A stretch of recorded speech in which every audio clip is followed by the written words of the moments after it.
So here's the next part of our discussion.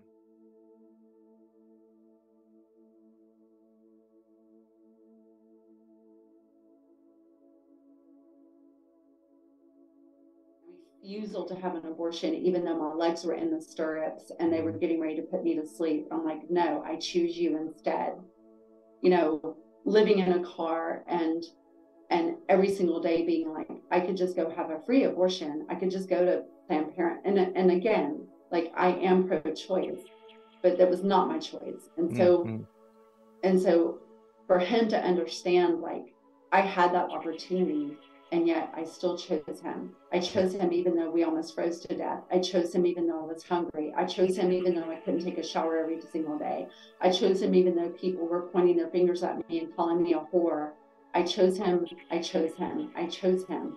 And even by placing him in the arms of another woman and giving her that opportunity to love him and be his mother, I still chose him in that process.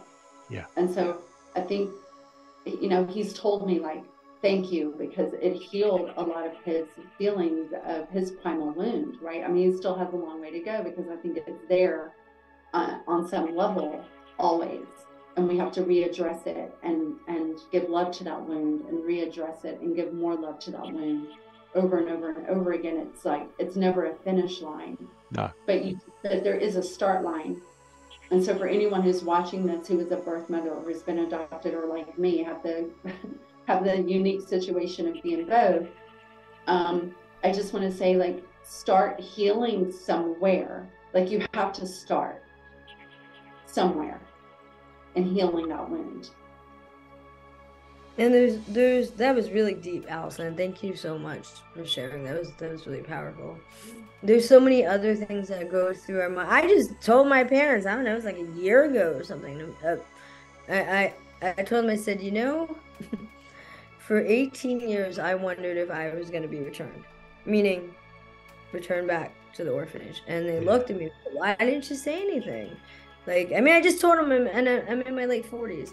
And they're like, really? I said, yeah.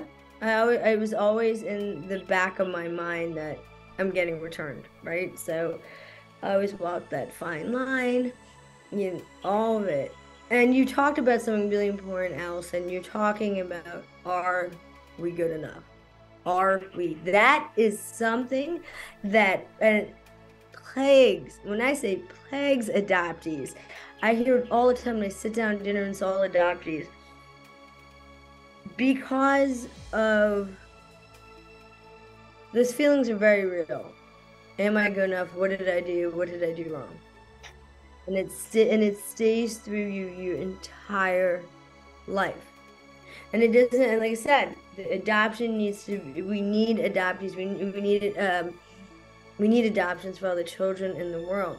But what does need to be recognized is our emotions and who we are, and that our voice matters.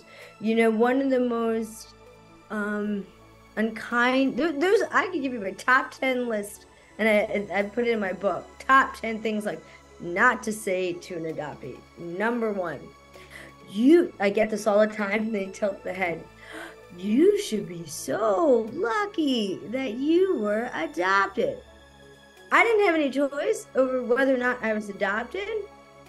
You know, you were rescued and you were saved. And it's really beautiful because my mom goes, she turns to them and goes, she saved us. She rescued us. And that's how, because she knows it bothers me, right? The amount of, we're told that we should be grateful over and over and over again. And we didn't have any control over it. I mean, Jonathan, I could drop you the 10 things that never should be said to adoptees, ever. Well, yeah, I mean, and that's that they're in your book, yeah. So when you share, so the point of us all doing this is that I'm going to edit this down into little 5-minute segments because there's so much powerful stuff in a sentence, and people have got very short attention spans. But before you ladies go, as I know you have to, obviously the striking down of Roe v. Wade. So I would be, from an American perspective, pro-choice. And I find it. Come back for the next part of this discussion.